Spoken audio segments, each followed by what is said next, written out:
Para ustadzah dan jamaah, hari ini kita melanjutkan kaji kita tentang perkara sholat.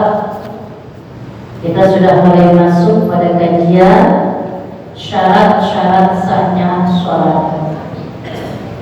Jadi kalau yang disebut syarat itu wajib terpenuhi secara sempurna ketika kita akan melakukan sholat.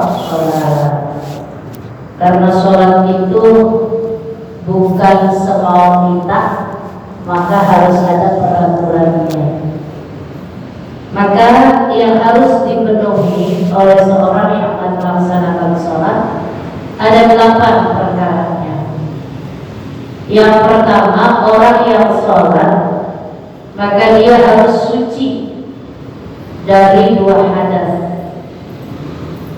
Nah, hadasnya yang mana? Di bawah pun tadi kita udah baca, baik hadas kecil maupun hadas besar. Pastikan dalam keadaan punya wudu. Kalau punya wudu berarti orang itu gak punya hadas kecil. Baik yang biasa, kalau hadas kecil apa contohnya? Ngewel. Terus buang air besar, hadas kecil apa hadas besar? Kecil. Buang air besar, hadas kecil apa hadas besar? Nah, kalau buang air besar, hadas besar, habis berak kita mati wajib dulu. Iya, jadi buang air besar, hadas kecil. Pokoknya kalau hadas kecil mah yang mewajibkan kita wudu, gitu ya. Nah, kalau buang air besar, hadas besar, repot. Kalau yang lagi mencret, kalau mandi dulu tambah empuk nanti dia. Buang air kecil, dia buang angin kentut, nah termasuk buang air besar. Jadi ketika sesuatu ini keluar, maka kan kita punya kewajiban istinja. Kemudian kalau kita mau sholat, mau baca Quran, berarti wajib wudu. Berarti orang kalau punya wudu itu 3 ini nggak keluar. Gitu. Kalau pada saat dia sudah wudu, pastikan itu nggak keluar. Nah kalau keluar berarti ya batal namanya. Nah orang sholat pastikan tidak punya hadas kecil. Berarti kalau mau sholat itu kudu bersin dulu tuh.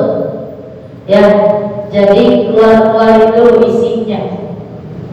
Sebab kalau ibu sholat terus ibu nahan kentut, sholatnya jadi bagaimana?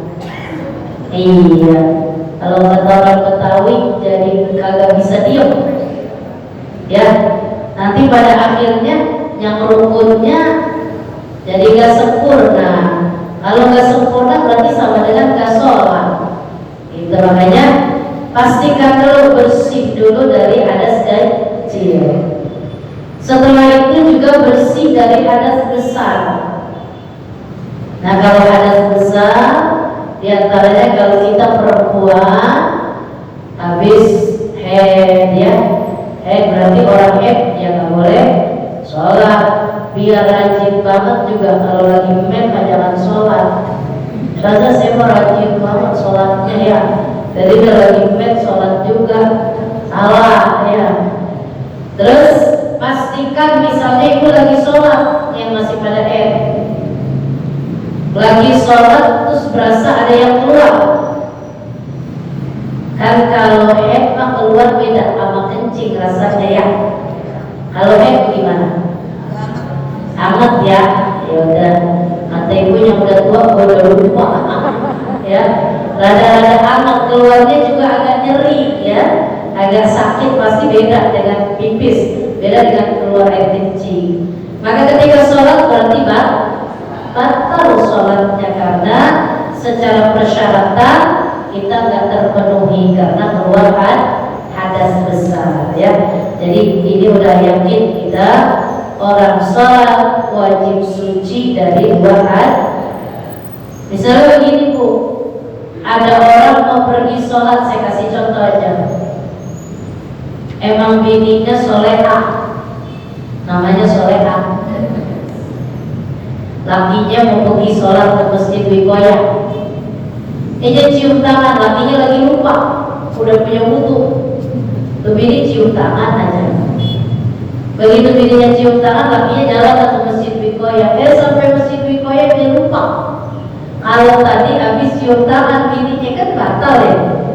Langsung aja dia sholat di Wikoya, ikut jamaah misalnya sholat maghrib. Lupa tuh namanya, lupa kan gak inget ya, lupa gak inget ya lu? Iya ya. Nyampe rumahnya lagi ngomong aja inget-inget, berarti tadi kok kayaknya bini gue dicium tangan, berarti sholatnya sampai kagak? Tapi tadi dia udah sholat. Salah kan lupa. Nah terus gimana dah? Wajib i'adah, sholatnya wajib diulang. Yang tadi berarti gak terpenuhi syaratnya ya, karena gak kan wudunya udah batal. Tadi bininya udah cium tangan, lantaran dia masuk ke masjid Wikoya lupa ingetan, dia lupa banget, dia sholat aja. Nah berarti pastikan nanti di rumah diulang lagi sholat maghribnya, tentunya dengan wudu dulu, sebab tadi berarti sama dengan tidak wudu. Kalau gak wudu berarti sholatnya dia gak sah. Tuh, contohnya begitu. Atau lakinya tugas jadi imam subuh di Wikoya,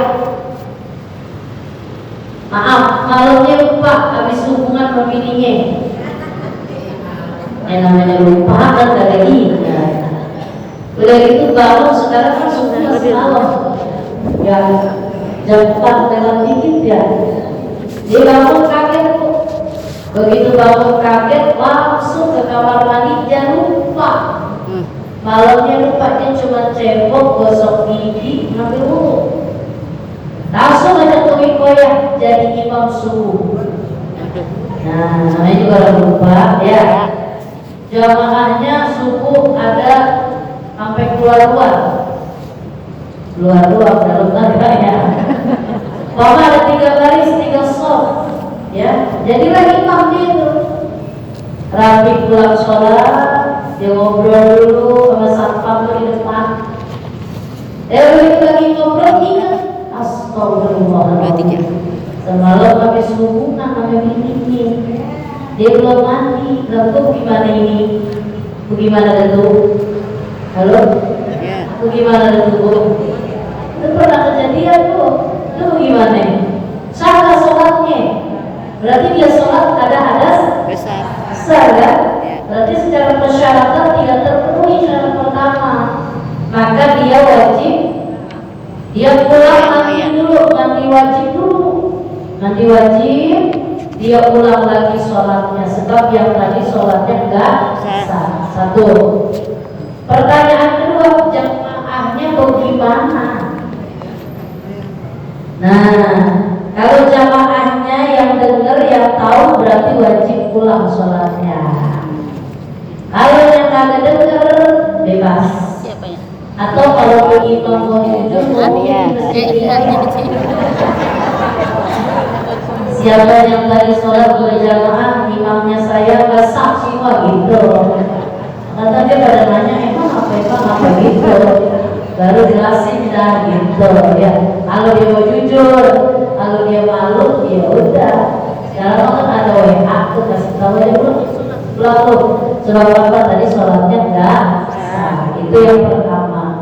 Jadi pastikan orang sholat wajib suci dari 2 hadas, baik hadas kecil maupun hadas besar. Yang kedua, wajib suci dari najis. Najis baik yang keluar dari badannya atau yang ada di luar dari badan dia, kayak kotoran ya, di pakaian badannya dan tempat sholat. Saya langsung kasih contoh gini. Biasanya masjid-masjid itu atau musola suka ada minyak kancing yang kecil tuh ya. Biasanya dijepitnya di baju ya. Nah itu mik kabelnya nyampe nampung ke gudang masjid misalnya, setungannya dari situ. Nah di kabel tuh yang dari gudang tuh ada tai tikusnya. Nah, itu tai tikus tuh, ketungking kan nyambung, itu najis, nggak boleh itu. Nah makanya mohon maaf, dan yang begitu-begitu tuh orang masjid pengurusnya wajib dia benar-benar teliti. Sebab gara-gara itu jadi sah sholatnya, berarti ada najis ya. Atau kain sarungnya, tadi tuh bapak-bapak mau sholat di masjid, dia duduk dulu tuh di pos hansip, dia duduk, ternyata di situ ada bekas bocah pada main kencing di situ. Nah, dia mungkin udah kering, tapi tuh bapak-bapak habis kencing juga, belakangnya basah. Dia dudukin, berarti otomatis. Nah, kalau dia tahu tadi di situ bekas bocah kencing, berarti itu kain yang dipakai dalam keadaan najis. Makanya kita mohon maaf di dalam rumah orang perempuan mesti paham yang begini-begini. Lagi punya cucu masih pada kecil atau punya anak masih pada kecil, baik-baik jangan sembarangan. Dia kencing di ubin, ya langsung di usap-usap pakai kain pel, berarti itu najis ayam-ayaman kan? Iya. Secara zahir mungkin udah kering kena kipas angin, tapi secara hukum masih berstatus najis. Dia kering, kaki kita basah, injak berarti najis kita punya kaki. Sholatnya sah apa kagak?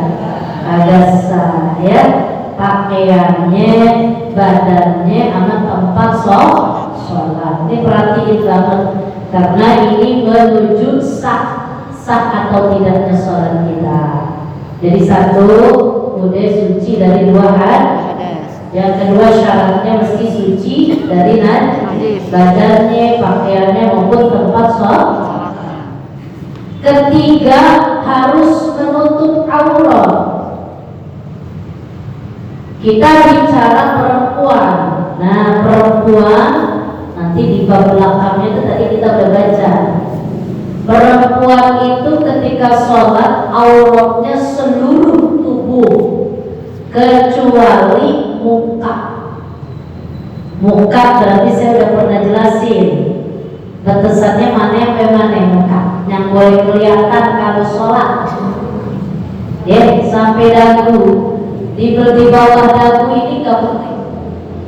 Jadi kalau ibu sholat ya seperti ibu pakai jilbab sekarang, ini nggak sah karena ininya kelihatan ya. Jadi harus buka batasannya itu nggak boleh lebih. Berarti rambut kalau keluar sah nggak? Wah ya. Jidat kalau ketutupan sah nggak? Enggak ya. Atau ibu sholat mukenahnya buat sejadah, lagi sujud boleh nggak? Pas turun, iya. Ini pas turun kadang mukena begitu tuh. Ibu sujud di atas nggak sah, nggak boleh. Karena sujud punya persyaratan, salah satunya nggak boleh sujud di atas benda yang kita pakai, yang bergerak bersama badan kita, nggak boleh. Kalau orang laki sorban, kecuali ibu jilbabnya dilepas. Mama kalau ibu numpang sholat di mana-mana kadang-kadang suka jilbab buat alas ya. Kalau itu namanya dilepas dari badan kita.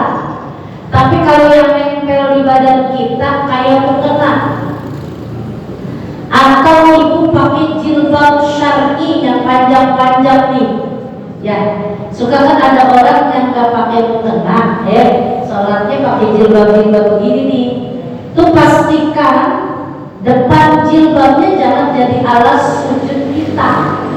Jadi maksudnya nggak boleh sujud di Ya, tasnya singkirin sebab jadi enggak sah.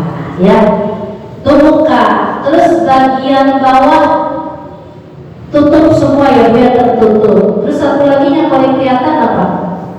Telapak tangan tuh atas sama bawah boleh. Ya, sampai pergelangan tangan di batasannya ke sini boleh. Kalau dari sini ke sini udah nggak boleh. Ya, jadi pastikan ini boleh kelihatan. Ya, kalau ibu sholat, ya hati-hati. Kadang angkat mukena ketinggian, dalamnya pakai baju tank top. Nah, bulu keteknya kelihatan ya. Sampai kagak. Makanya kalau takbir di dalam ini bu, amannya ya. Jadi perempuan gini, jadi kalau orang perempuan jangan kayak orang laki sholatnya. Kalau orang laki keteknya kebuka, kalau kita orang wadon tertutup rapat karena kita punya gunung Uhud. Ya, kalau nggak dirapetin kan meletus ya. Jadi kembali lagi itu aurat kita berat. Saya ingatkan kembali, kalau pakai mukenanya yang sesuai syariat, bukan dari mahalnya ibu beli itu mukena. Hati-hati, suka banyak mukena yang ada bordiran atasnya tuh, yang bolong-bolong. Kadang ada bordiran bolong-bolong. Ibu gak pakai daleman untuk kepala, berarti rambutnya sah apa enggak? Saya pernah lihat kayak gitu. Jadi bukan merek mahalnya, bukan, tapi yang sesuai syariat ya. Tuh batasan aurat kita perempuan. Baik. Iya. Kalau laki-laki auratnya lagi sholat antara pusat sama lutut. Jadi kalau suami ibu sholat pakai kain sarung doang, sah apa kagak?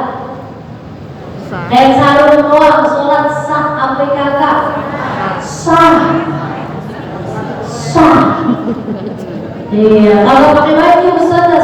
Sah. Tapi yang kagak sah, atasnya pakai koko, sorban, pakai peci, bawahnya kagak. Nah itu yang kagak sah ya. Atau rapi, semuanya pakai sorban, pakai peci sebagainya. Pakai kain sarung, lentungan pahanya bolong. Maaf ya, bapak-bapak yang rokok tuh kan kadang suka jatuh itu apanya namanya? Latu rokoknya ya. Itu kesena ke kainnya bolong, kelihatan pahanya, berarti sah nggak sholatnya? Ya sah, sebab paha aurat. Makanya orang laki mohon maaf, ini yang jadi istri kudu merhatiin pakaian sholat suaminya. Ini ada dalam hukum fikih bu. Kalau hari Jumat, sholat Jumat yang perjaka, pokoknya yang laki-laki semua termasuk suami, sunnah bajunya warna putih. Halo, ini kadang-kadang bininya kagak. Bininya masa bodoh tuh laki pakai baju mana kancingnya dindek. Dan itu kancingnya udah gak ada 3 biji, runtuh ya. Ya Robbana Karim, pecinya udah matang di mulut. Peci warnanya udah gak jelas. Putih, sunnahnya. Jadi kalau hari Jumat sunnah putih. Kalau hari raya boleh warna-warni, itu begitu bikinnya. Jadi kalau hari raya boleh karena ungkapan kegembiraan. Gitu, beliin dah tuh kakinya yang warna apa dan bininya dong yang matching. Ya, matchingnya warna apa? Ya sesuai sama warna kulitnya ya. Orang hijau dibeliin merah ya, merah. Ya serem ya. Jadi bahasanya, jadi istri mesti paham. Nanti orang laki mohon maaf, kadang dia sholat pakai sholatnya pakai celana panjang, ya. Maaf, celana panjangnya apa sih? Nyepet tuh apa nyepet?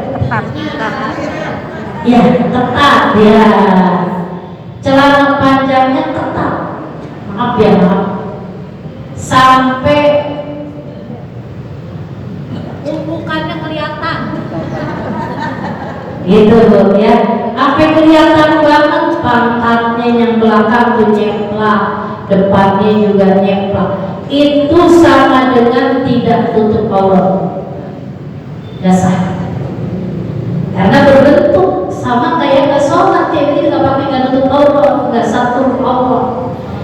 Nah, jadi mohon maaf, ibu kadang punya perjaka, punya cucu kan, sholat ke masjid selebor, pakai kaos, bawahnya pakai celana, gitu, Meli. Ya, jangan begitu. Kaosnya juga, kalau bisa ibu biar biasain koko, baju koko. Kaos kadang-kadang belakangnya ada bacaan. Sholat di masjid, bacaannya emang gue pikirin gitu. Yang di belakang baca rumah gue pikirin. Kan ganggu kekhusyuan orang sholat ya.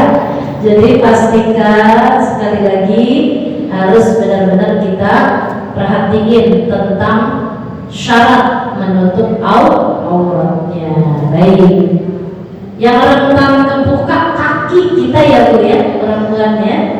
Jadi kalau ibu kakinya berasa dingin-dingin, buru-buru ditutup sama ibu. Kalau berasa kebuka, ibu antepin, batal sholatnya ya. Jadi ditutup buru-buru gitu ya. Berikutnya menghadap kiblat kita di mana? Orang sini bilangnya ngulon ya. Berarti menghadap Ka'bah ya. Bukan, bahasanya bukan arah kiblat Bu. Kalau dari Jakarta arahnya itu 22 derajat di barat laut arahnya kalau dari kita. Jadi kurang lebih 22 derajat dari barat laut. Itu jihatul Ka'bah kita, arah Ka'bah kita. Ya. Jadi sebenarnya bukan baratnya, bukan, tapi arah Ka'bahnya. Kata orang-orang yang ngerti ya, menghitung seperti ini, jadi kurang lebih 22 derajat dari barat laut.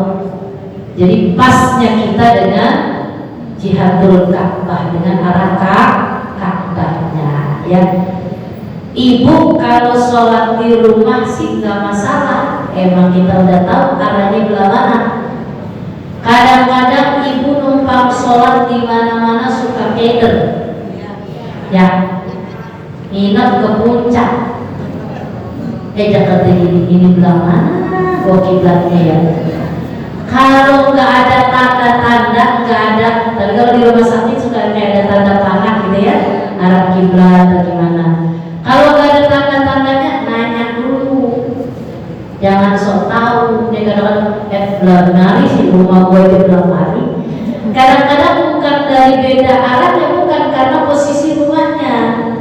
Akhirnya kita sholat aja, nggak taunya bukan ngadep arah kiblat, nggak taunya ngadep yang bertolak belakang. Harusnya mulai ngetan. Kita rapi sholat, assalamualaikum warahmatullahi, assalamualaikum warahmatullahi. Nyampe rumah datang, lalu apa ngadep sono? Memang kemana kok? Sono. Berarti sholatnya tadi? Iya, berarti harus diulang sholatnya. Jadi kalau ibu numpang kemana-mana, kadang-kadang nggak usah ini deh. Dari sini misalnya ibu ke Jakarta Timur aja, udah keder. Ya, udah beda. Kadang-kadang sebenarnya arahnya nggak beda, cuma posisi rumah yang berbeda begitu ya.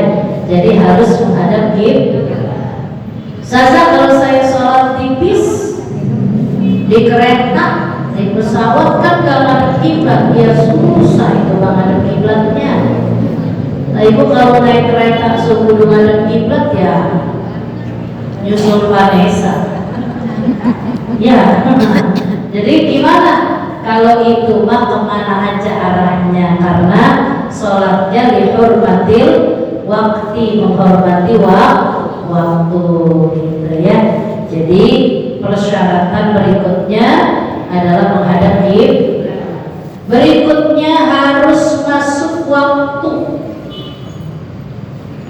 Biar 1 detik lagi kagak boleh kalau belum masuk waktu. Mau diajak pergi besan, kan udah giro banget gitu ya. Jam 11 sudah mandi dah. Masya Allah, udah dandan aja, pipinya udah ditendok-tendokin ke tahun ya. Udah rapi banget, nungguin zuhur. Jangan kayak gini zuhur lama amat, udah tumben itu lagi nungguin zuhur, orang mau besan. Jangan kayak gini, perasaan hari kemarin dia udah masuk, jam segini udah masuk ya. Perasaan dia so tahu gitu, bukan kadang-kadang berubah, ya kan berubah. Akhirnya dia sholat aja, ternyata belum masuk. Nah dia udah takbiratul ihram, Allahu Akbar. Ternyata baru adzan, baru beduk, baru masuk waktu. Berarti sholat tadi takbiratul ihramnya sah nggak? Nggak sah. Tenang aja sih. Biasa 3 kali ibu datang belum begitu mobil. Emang nama ibu udah dicatat tadi mau ngikut kan gitu ya. Dan sekarang gaya mak-mak ada WA-nya grupnya. Yang mau ngikut besan di list kan kita. Di list ya kan. Yang lain udah datang tinggal 1 belum datang pasti ditungguin, tenang aja. Nama Ustazah Maimunah tenang aja juga diabsenin ya. Gitu ya, ditanya Pak Haji Romah mana? Dia mah masih sholatnya lama gitu. Tungguin ya. Ya cuma gara-gara gitu belum masuk waktu sholat udah jadi enggak sah ya. Jadi pastikan harus sudah masuk waktu sholat. Berikutnya mengetahui kefarduan sholat. Nanti setelah bab ini kajian-kajian berikutnya kita masuk rukun sholat. Ngomong-ngomong boleh tanya rukun sholat hari berapa? 13. Yang mana aja yang rukun udah tahu? Kalau sholat lagi sholat yang rukun yang mana aja paham? Hah? Berarti kalau belum mengetahui fardunya sholat berarti harus belajar. Karena salah satu persyaratan sahnya sholat orang harus paham. Nih kalau saya sholat ini yang mana yang rukun? Kan rukun juga ada qauli, ada fi'li, ada qalbi, ada lagi satu maknawi. Kalau kita ngaji fikih yang lebih besar. Terus sunnah juga ada sunnah ab'am, kan gitu ya. Ada sunnah hayat kalau lagi sholat. Nah itu kan kita harus paham. Kalau orang sholat nggak paham begituan, belum sempurna sholatnya. Sebab salah satu syaratnya harus paham. Jadi sholat jangan asal jungkir aja. Tuh tadi dibilangnya syaratnya mengetahui fardunya sholat.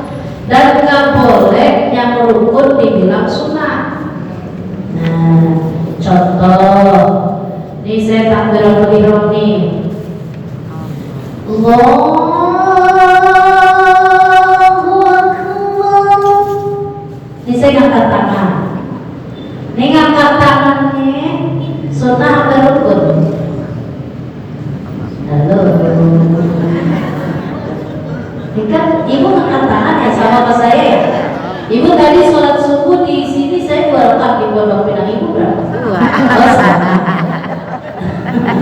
Makanya saya tanya dulu takut beda kita ya. Ini ibu kan angkat tangan tadi ya, takbiratul sama saya kan?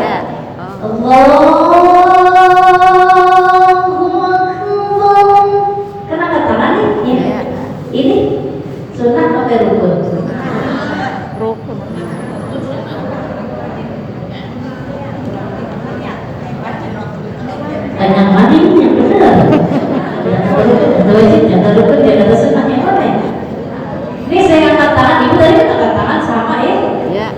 Oh, pertama ya. Rukun apa sunnah? Rukun.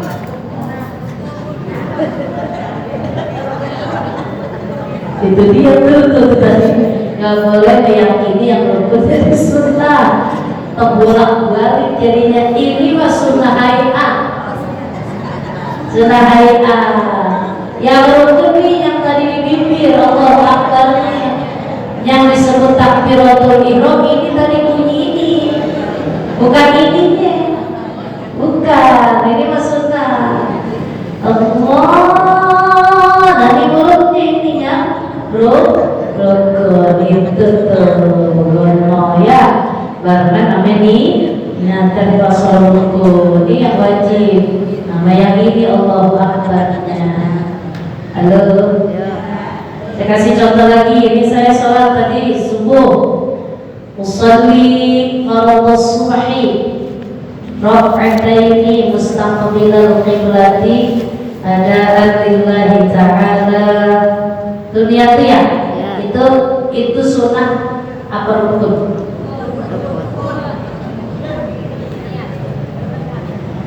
Usalli, ini kan tadi ibu mau sholat ngadep pola sebelum angkat tangan usolli ya? Pakai usolli kagak? Ya sama. Usolli fardhus subhi rak'ataini mustaqbilal qiblati adaan lillahi ta'ala. Itu rukun apa sunnah?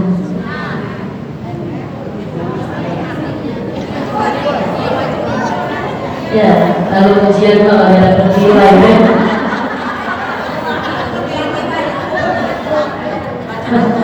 Rukun sunnah. Kita cerdas cermat. Itu mah sunnah. Kan itu niat bukan yang tadi. Apa namanya? Iya, bacaan, ucapan niat. Kalau niat yang rukun adanya, iya, itu berarti sunnah atau rukun? Sunnah rukun. Terus saya yang itu jadi nggak apa-apa sekarang kalau masuk rukun saya nggak ini. Ntar kalau udah masuk rukun baru ya. Terus ya, jadi orang sholat nggak boleh keder. Nggak boleh keder, yang sunnah Jakarta rukun, yang rukun dikata kayak tadi itu maksudnya ya, gitu ya. Terus berikutnya nggak boleh orang syaratnya sholat harus meninggalkan yang batalin sholat. Nanti di kitab Safinah, kitab kita ini ada 14 yang batalin sholat. Saya kasih contoh, ini nih, ada orang mau nganterin duit arisan. Ibu giliran dapat, mana arisannya dapatnya 10 juta.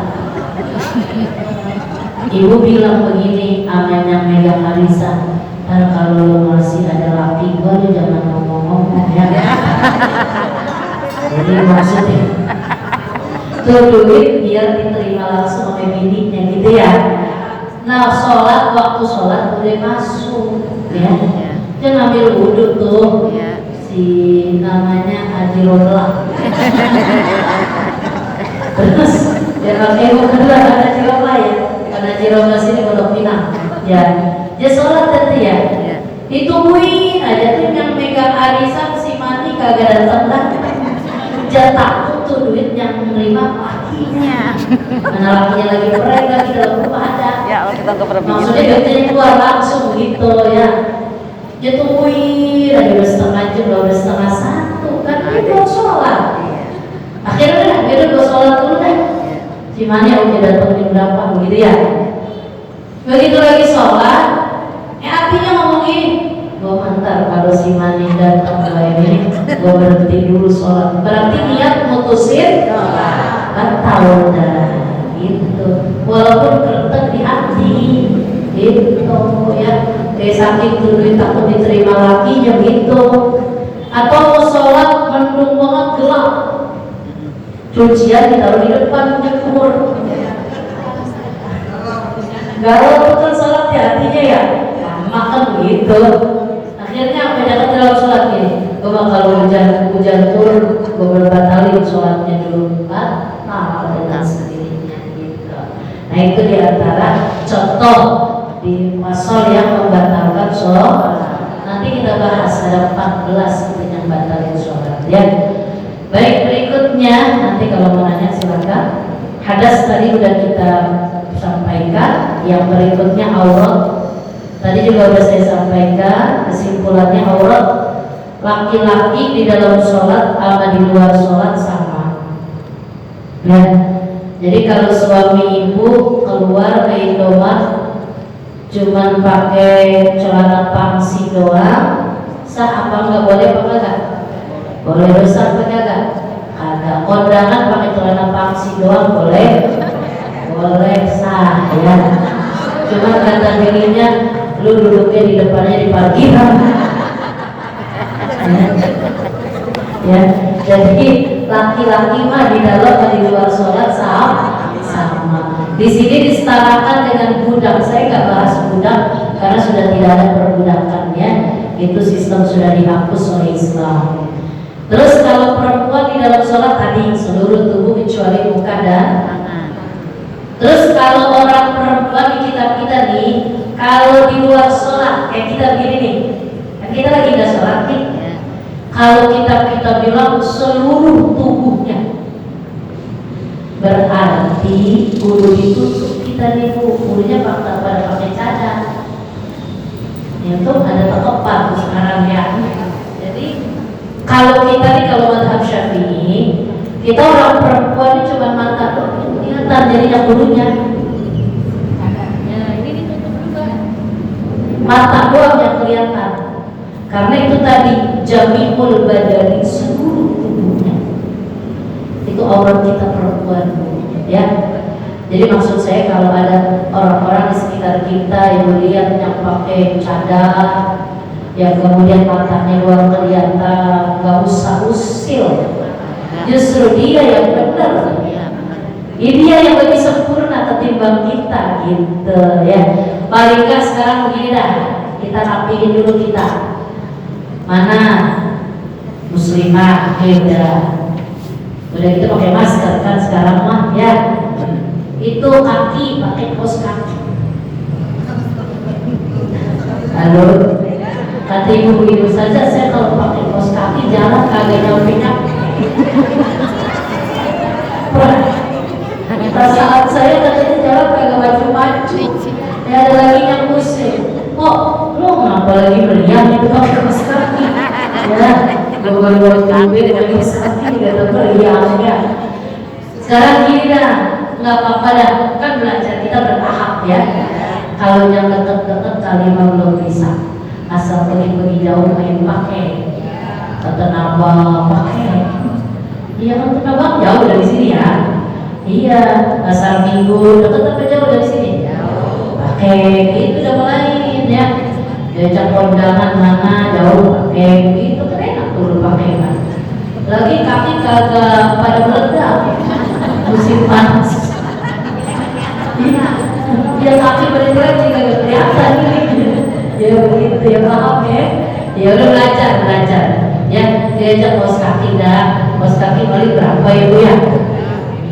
Ya tuh alhamdulillah pada mati. Lagi aman ya. Udah belajar ya belum belajar ya. Baik berarti kalau ada yang bukan, nah itu tadi kalau ada yang bukan mahram kita. Sekarang ada suami, ada teman perempuan kita, sama-sama perempuan. Itu auratnya mana? Dari pusat sampai lutut. Jadi misalnya gini kan, ibu sesama wadon. Ini kadang-kadang suka aneh, kencing kebelet bareng. Masuk kamar mandi bertiga.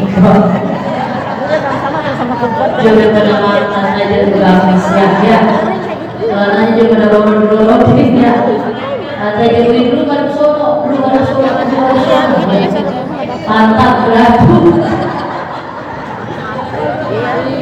Benar nggak bu ya? Diajak kamu saya sama ibu, nak kemana tuh ziarah jauh. Terus itu tuh mama tuh kelakuan itu ya. Iya kencing bareng kencing berjamaah ya. Itu kalau hukum nggak boleh kan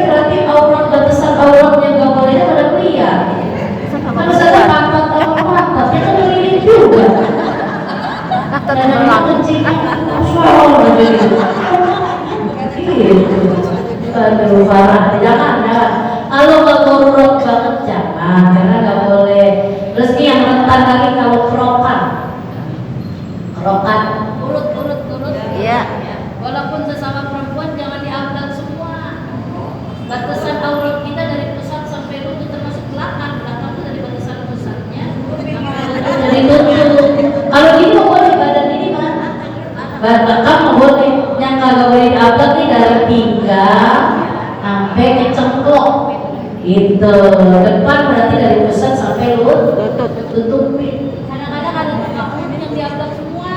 Agak kita mah. Iya. Nah, ibu lagi yang diurut tempat aja deh. Dasar aku aduan gitu. Nggak boleh, kita ada batasan auranya ya.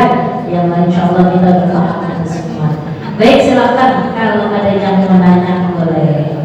Nanti kita masuk rukun sholat nih, makanya kalau bisa ya insya Allah kalau panjang umur sehat ngajinya jangan sampai libur. Karena udah masuk inti dia kalau saya itu boleh ya. Kemarin izin maulid ya Bu. Ya baik. Ada pertanyaan. Silakan. Ini mau pakai ini? Ini bisa pakai. Nah dulu ya, nanti ibu udah ngaji. Bu yang kencang aja Bu. Ya. Waalaikumsalam warahmatullahi wabarakatuh.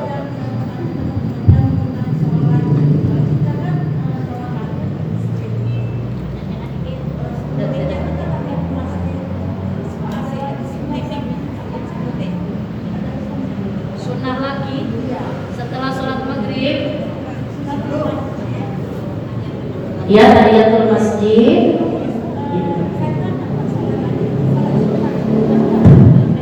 Tanya sunnah apa? Iya. Itu saya tanya. Terus jawabannya? Mungkin saya khususan ya. Sunnah mutlak mungkin. Mutlak. Kalau mutlak kan nggak ada sababnya. Sholat mutlak mungkin ya. Saya khususan aja, saya baik sangka mungkin dia sholat sunnah mutlak. Yang mungkin mutlak. Ya. Iya baik. Ya. Assalamualaikum. Ya silakan. Nah yang kesana dulu dah. Ego kesana dulu. Ustazah ya. Oh Nina ya. Silo saya dari sini ya. Assalamualaikum warahmatullahi wabarakatuh. Ustazah, saya mau nanya, kalau kita punya anak, nggak satu kandung, nah ketika dia udah ngambil wudhu, mau sholat Jumat, Umi salim, saya bilang jangan sayang batal. Nah apakah ini batal Ustazah? Anak ya. Iya, tapi nggak satu perut gitu, nggak satu kandung. Oh iya. Berarti anak intan itu mah enggak batal. Enggak itu mah ya. Sebab maaf. Kalau ini itu namanya anak tiri. Ya, wa baibukum allati fi ujurikum min nisaikum. Akhir juz 4 An-Nisa, akhir juz 4. Di situ kan cerita tentang yang mahram. Salah satunya anak tiri. Jadi kalau anak tiri itu dalam pemeliharaan kita, berarti dakhaltum bihinna dan ibunya sudah berhubungan badan dengan suaminya yang baru itu, berarti anaknya udah masuk anak dia, nggak batal gitu ya, nggak batal Ustazah ya. Makasih Ustazah ya. Waalaikumsalam warahmatullahi wabarakatuh. Sini dulu ya, sini dulu Kak ya.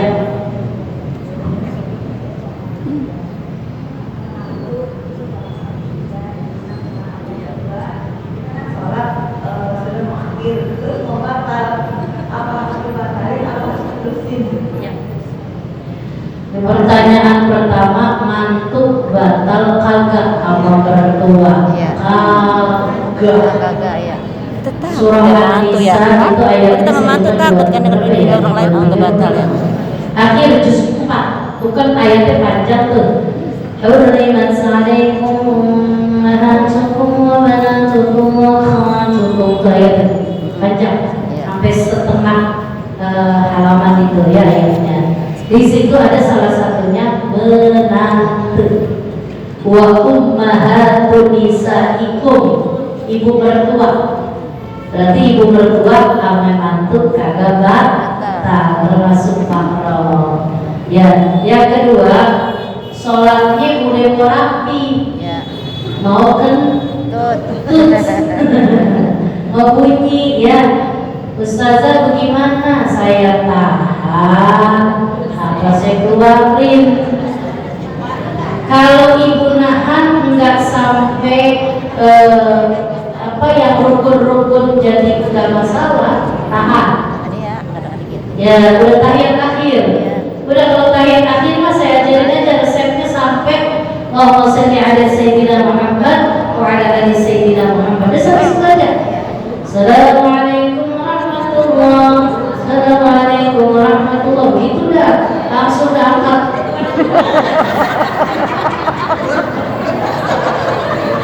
Iya emang begitu. Gak usah diterusin sama sholat, gak usah. Ya emang Daripada gitu. ada aja ya. Udah sampai situ aja. Oh tadi malah kan baru masih amat. Jadi Allahumma sholli ala sayyidina Muhammad wa ala ali sayyidina Muhammad sampai situ aja, sampai situ. Ya. Iya. Ya gitu ya. Jadi nggak usah diterusin kamu soleh, nggak usah. Iya iya wajib. Waalaikumsalam. Saya mau nanya Ustazah, sekarang kan masjid, musola kan banyak ya. Jadi kalau kira azan tuh di sana orang azan dari sudah, itu saling satu belum. Jadi itu kita belajarnya yang mana nih kita? Ya, yang mana dulu gitu kita main sholat dulu. Gitu. Iya. Yang pertama kali wajib denger aja. Oh, gitu ya. Gitu aja. Ini kadang-kadang gini Wikoya udah ada. Musola yang deket kita berbuatnya kesiangan. Kalau kita nungguin dia repot ya. Pertama kali berarti udah masuk gitu aja. Ya, terima kasih. Iya saya ya.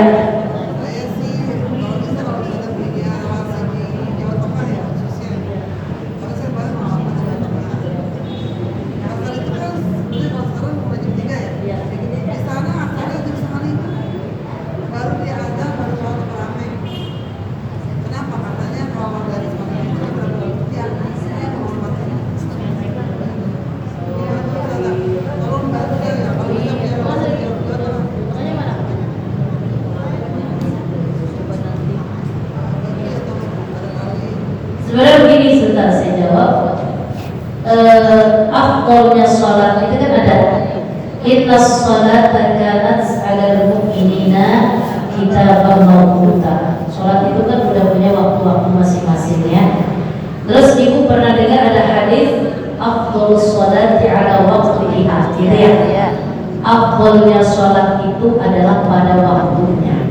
Nah, pada waktunya itu maksudnya bukan awal waktu, yang penting pada masa waktunya. Jadi kalau asar, ya berarti dari mulai asar sampai sebelum habis asarnya gitu kan, sebelum maghrib itu namanya sholat asar. Nah, jadi kalau bicara gini, Bu kalau saya sholat zuhur 2:30 boleh apa kagak? Masih pada waktunya nggak? Habis tawaf di Tenabang.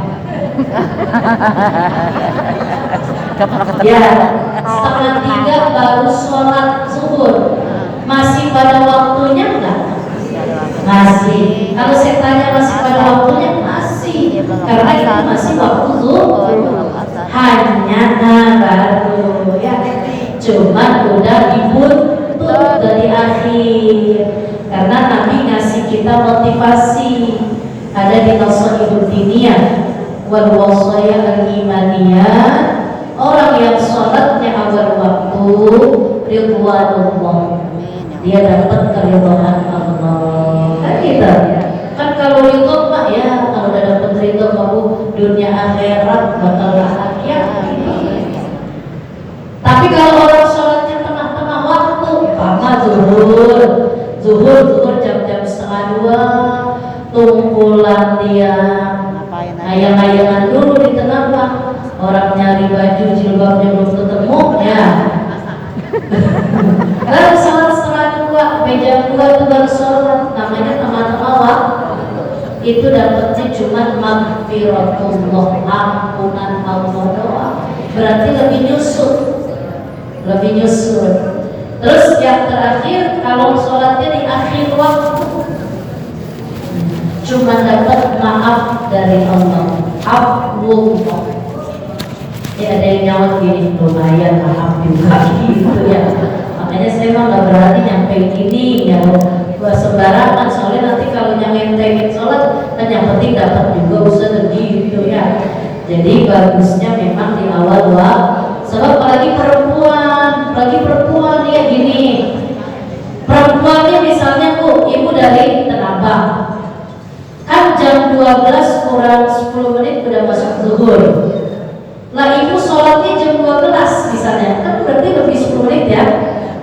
Ibu harus ke kamar mandi, begitu nyampe kamar mandi,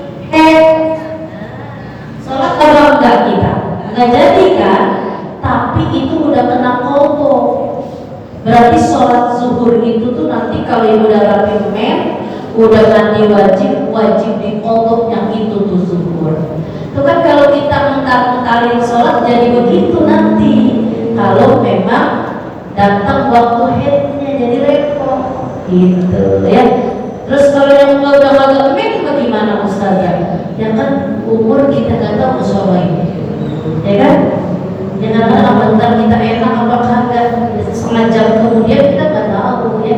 Makanya disuruh segera kalau udah masuk waktu sholat. Jadi itu PR mungkin ya.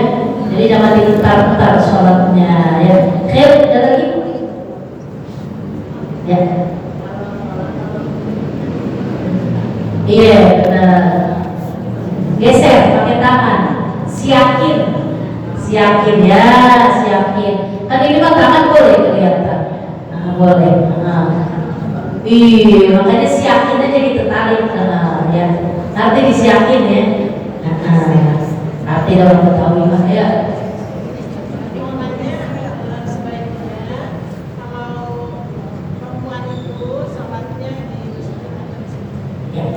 Kalau ditanya sebaiknya banyak hadis-hadis ya, walaupun diantaranya banyak ada hadis yang dhaif, perempuan afdalnya sholat di rumah gitu ya.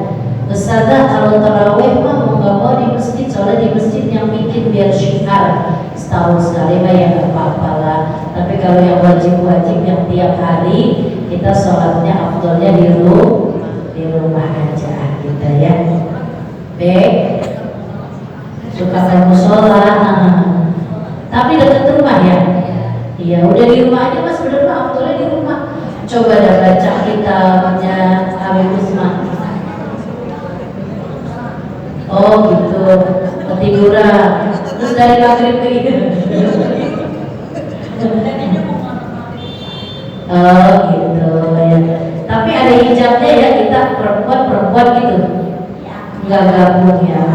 Oh takut isyaknya jadi telat ya. Jadi sebenarnya niatnya bagus sih, tapi kalau bicara afdolnya emang di rumah begitu ya. Ya bicara afdol. Terus kalau ibu ngaji kita buku dulu aja ya, buku dulu ya. Walaupun riwayatnya itu banyak yang dhaif, imam sholatnya Rasulullah aja. Imam sholatnya Rasulullah kita makmumnya masih lebih baik kita perempuan di rumah. Gitu di rumah aja dah ya, soalnya kan emang kenapa takutnya juga fitnah Bu, maaf ya, karena orang perempuan kadang-kadang dia mau wudhu, dia mau apa kan berbuka gitu ya, nanti uban kita kelihatan mama hati-hati udah dilihatin aja si Haji udah wudhuan gitu, jangan lihat jadi dosa, itu banyak jadi fitnah begitu ya gitu. Ya, ada lagi. Ya, sebentar saya. Ya, Pak.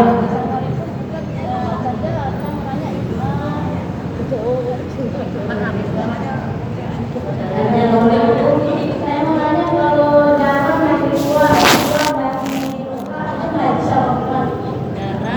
dari luka. Banyak apa dikit?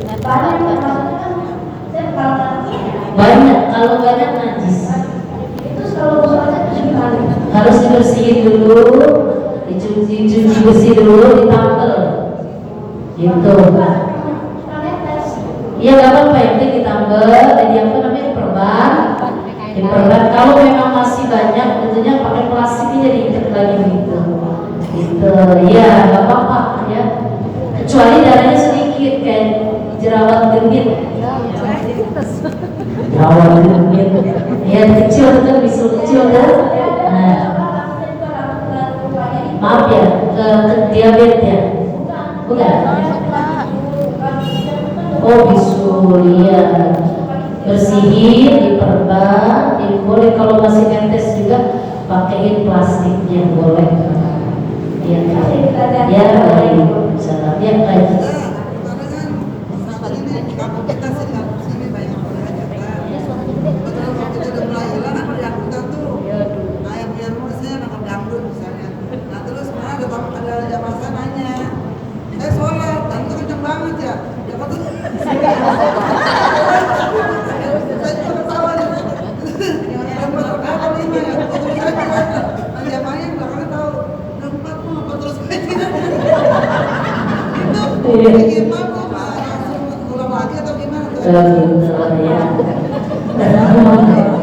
Iya satu.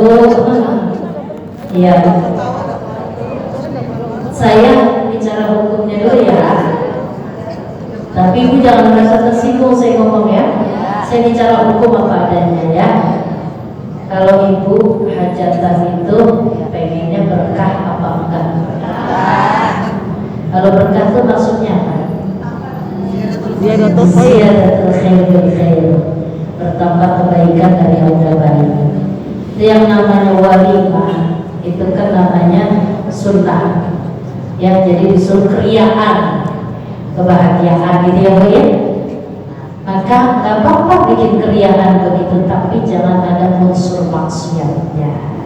Ya, kalau ada unsur maksiatnya bukan lagi makan. Bahkan malaikat rahmat juga gak mau masuk ke tempat kita. Dan yang kedua, andai di situ terjadi banyak kemaksiatan, berarti kita yang menjadi pokok terjadinya maksiat di situ. Sebanyak orang yang terjadi maksiat di situ, berarti kita kesawaban dosa. Ya. Ketiga, kalau ada bunyi-bunyian seperti itu kita sholat ya.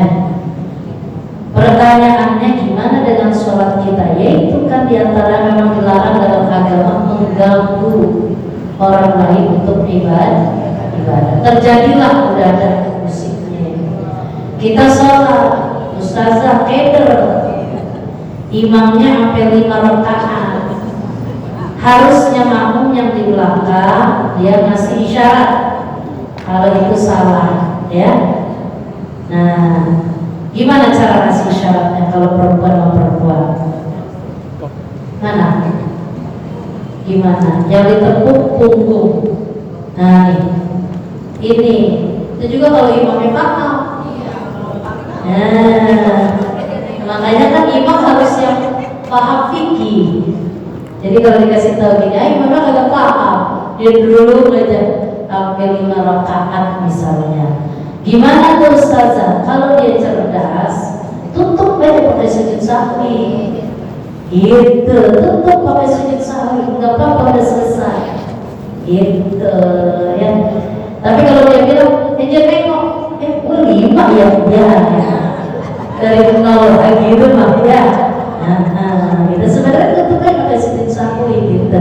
Kalau emang udah yakin lebih dari 4 gitu salatnya ya.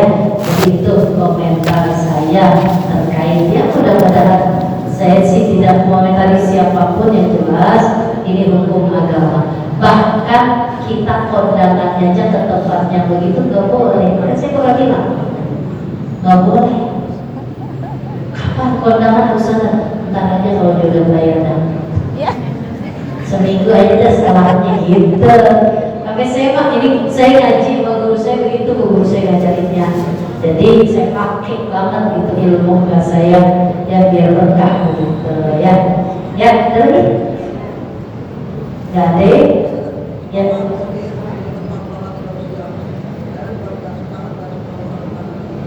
Itu dia.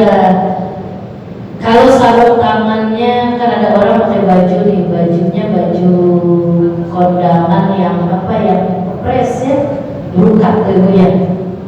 Mas lepakan ini mau ditarik ini udah merecet, dia susah ya. Akhirnya dibanjurin, dibasahin. Ini tangan bajunya. Bagaimana tuh Ustazah? Saya nggak begitu yakin, takutnya nggak kena kulitnya semua. Atau kedua, khawatir bahannya itu bahan yang luntur. Kalau luntur berarti airnya itu berubah warnanya. Salah satu syaratnya kita wudu adalah nggak boleh sampai barang yang berubah air. Kan airnya jadi berubah ya Bu ya, kan jadi basah gitu. Makanya kalau mau pergi kemana-mana ya pastikan bawa baju ganti. Soalnya saya mah biasanya pakai baju begitu kalau kondangan beda sama baju ngaji. Udah pakai silakan. Tapi kalau mau wudu ganti bajunya biar kita wudunya jadi sempurna. Jangan diakal-akali. Ya disiram, itu kan jadi sepotong basah. Memang enak banget sholat itu basah. Gitu ya. Paham ya? Insya Allah jadi ilmu manfaat buat kita ya. Jadi mudah-mudahan apa yang sudah kita kaji menambah kesempurnaan sholat-sholat kita yang selalu kita lakukan di setiap harinya. Amin ya Rabbal. Ini saja kita baca Fatihah. Mudah-mudahan Allah berikan kita keistiqomahan untuk hadir di majelis ilmu, dapat ilmu yang manfaat, bertambah baik dan bertambah baik lagi segalanya. Bukan hanya ilmunya tapi juga akhlak kita makin baik ya. Karena ilmu saja tanpa akhlak sama dengan nggak punya ilmu ya Bu ya.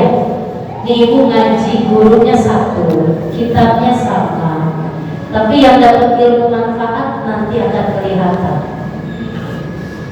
Jadi enggak semuanya dapat ilmu manfaat kalau akhlaknya nggak bisa dijaga. Jadi yang menjadi syarat kunci kita dapat ilmu manfaat kalau kita punya akhlak, punya adab. Karena adab akhlak itu serbuk intannya orang ngaji ilmu. Gitu ya. Berapa banyak orang ilmunya biasa-biasa aja, tapi dapat keistimewaan. Karena apa? Karena akhlaknya bagus. Ya, jadi mudah-mudahan kita berharap kita mendapat ilmu yang manfaat karena kita juga punya akhlakul karimah ya. Amin ya rabbal alamin. Ala hadiniya al-Fatihah. A'udzu billahi minasyaitonir rajim. Bismillahirrahmanirrahim. Alhamdulillahi rabbil alamin. Ar-Rahmanir Rahim. Maliki yaumiddin. Iyyaka na'budu wa iyyaka nasta'in. Ihdinas siratal mustaqim. Siratal ladzina an'amta 'alaihim ghairil maghdubi 'alaihim waladdallin.